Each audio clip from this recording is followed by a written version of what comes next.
दिल्ली की सड़कों पे किसान के ऊपर पानी की बौछार की जा रही है, डंडे चलाए जा रहे हैं, के ऊपर लाठियां और आंसू गैस के गोले छोड़े जा रहे हैं। अब आप मुझे बताइए कि गांधी जी होते तो क्या कर रहे होते? गांधी जी होते तो उस प्रोटेस्ट में डंडा लेकर के अगली कतार में उस प्रोटेस्ट के साथ चल रहे होते। जिस विचारधारा की बंदूक की गोली से गांधी की हत्या की गई, उस विचारधारा की बंदूक के निशाने पे आज इस देश का जमहूरियत है, इस देश का डेमोक्रेसी है। इस बात को हमको समझना चाहिए। उसी विचारधारा की बंदूक की गोली से गौरी लंकेश की हत्या की गई, उसी विचारधारा की बंदूक की गोली से कुलवर्गी पानसारे और डॉक्टर दाभोलकर की हत्या की गई है। जब गांधी जी चंपारण गए थे किसानों के आंदोलन में शामिल होने के लिए, तो उन्होंने देखा कि मीटिंग में महिलाएं नहीं आई हैं। कस्तूरबा को उन्होंने भेजा। अब कस्तूरबा की बात आई तो मैं याद करा देता हूं। जो लोग पत्नियां छोड़ करके भाग जाते हैं वो गांधी के मूर्ति पे माला चढ़ाते हैं।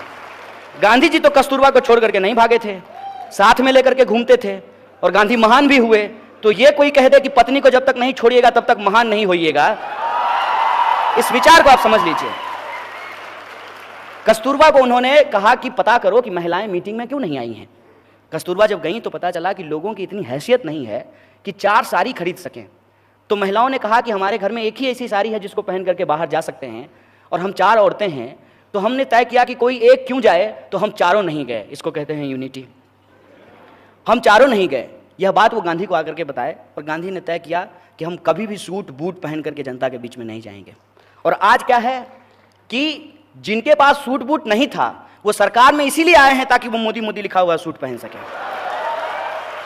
इस फर्क को आप समझिए।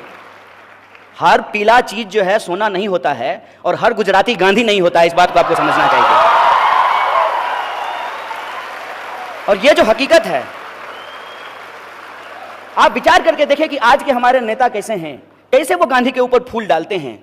गांधी अगर माने आप पुनर्जन्म और आत्मा में भरोसा करते हैं, अगर आप जो है GTV बहुत देखे हैं, तो सोचिए, इमेजिन कीजिए अगर गांधी की आत्मा होगी उस मूर्ति में तो क्या कह रही होगी? भाई वैष्णव जनते तेने कहिए पीड़ पड़ाई जाने रही, कहां लेकर के आ गए हो? हम देश के लिए सूट खोल दिए और तुम देश के लिए सूट पहन लिए। ये विचार तो समझ में नहीं आता है। और किसान के लिए लड़ते थे, वो किसानों के लिए संघर्ष करते थे। आज जो रूरल इकोनॉमी की हालत की गई है, आज ही के दिन, ये कोई इत्तेफाक नहीं है, इस देश में 12,000 किसान एक साल में आत्महत्या करते हैं। और उन किसानों को जो बीमा देने वाली कंपनी है, बीमा किसी को नहीं मिलता है, कंपनी को 10,000 करोड़ का मुनाफा होता है। मोदी जी के दोस्त हैं, 10,000 करोड़ का। और जिस तरीके से रूरल इकोनॉमी डिस्ट्रॉय किया गया है, उसका नतीजा यह है कि जब आप हैदराबाद की सड़कों पर निकलेंगे तो आप सोचते हैं पता नहीं कब ऑफिस पहुंचेंगे। जब गांव बर्बाद हो जाएंगे, गांव नहीं होंगे, तो शहर सुंदर हो जाएगा। ये समझ में ही नहीं आता है। गांधी जी के ऊपर बस 2 तारीख को माला चढ़ा दो और बाकी गांधी के विचार जाएं भाड़ में। गांधी ने जो रूरल इकोनॉमी को स्ट्रेंथन करने की बात कही थी वो जाए भाड़ में।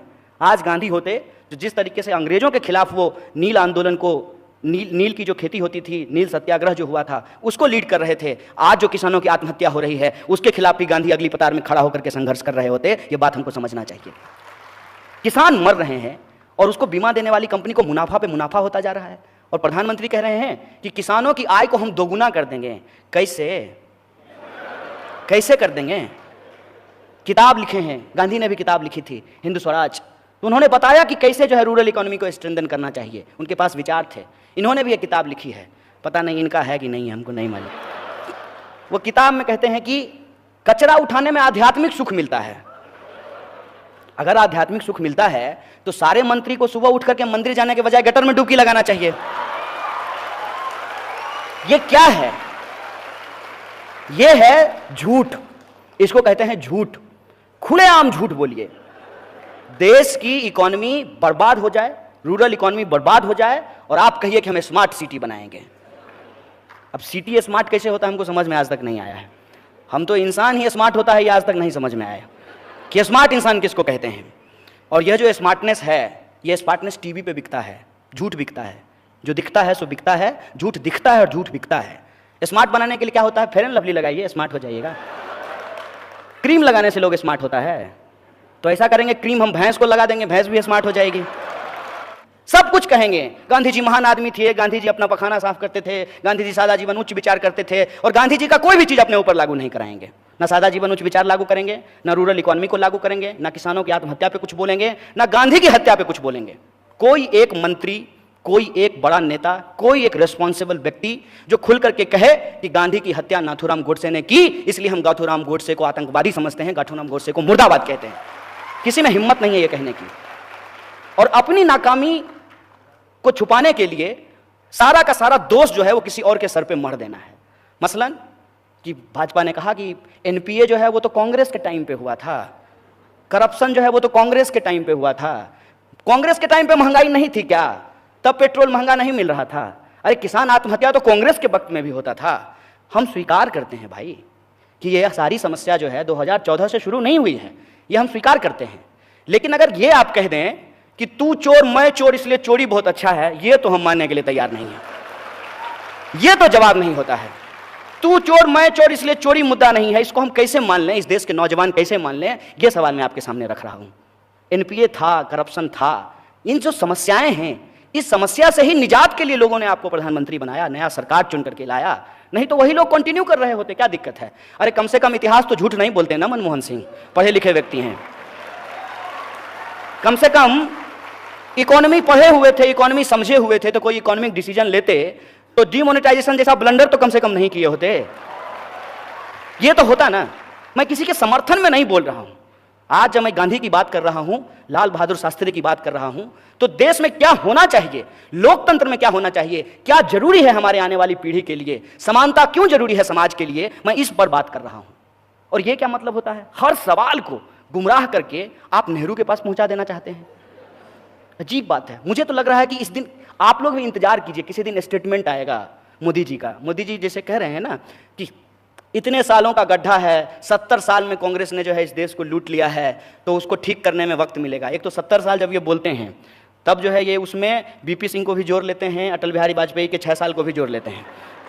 और इनका ये मानना है कि अटल बिहारी वाजपेयी का जो 6 साल था उसमें भी कोई काम नहीं हुआ था।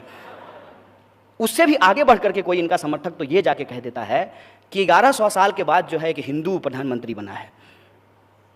इस पे विचार कीजिए कि गांधी क्या कहते थे। गांधी कहते थे कि ईश्वर अल्लाह तेरे नाम सबको सन्मति दे भगवान। आज देश का जो प्रधानमंत्री है वो कब्रिस्तान और शमशान की बात कर रहा है। आप हिंदुस्तान की बात कीजिए, आप कब्रिस्तान और शमशान की बात क्यों कर रहे हैं? आपको हिंदुस्तान की बात करने के लिए इस देश का प्रधानमंत्री बनाया गया है, लेकिन आप हिंदुस्तान की बात नहीं करेंगे। ये जो सिचुएशन है, इस सिचुएशन में हमको ये विचार करना पड़ेगा कि हम किस तरीके से देश का निर्माण करेंगे। और देश का निर्माण करने के संबंध में एक इंपॉर्टेंट बात मैं आपको बता दूं, इस देश का जो डेमोक्रेटिक प्रोसीजर है उस प्रोसीजर पे हमको स्टिक होना पड़ेगा।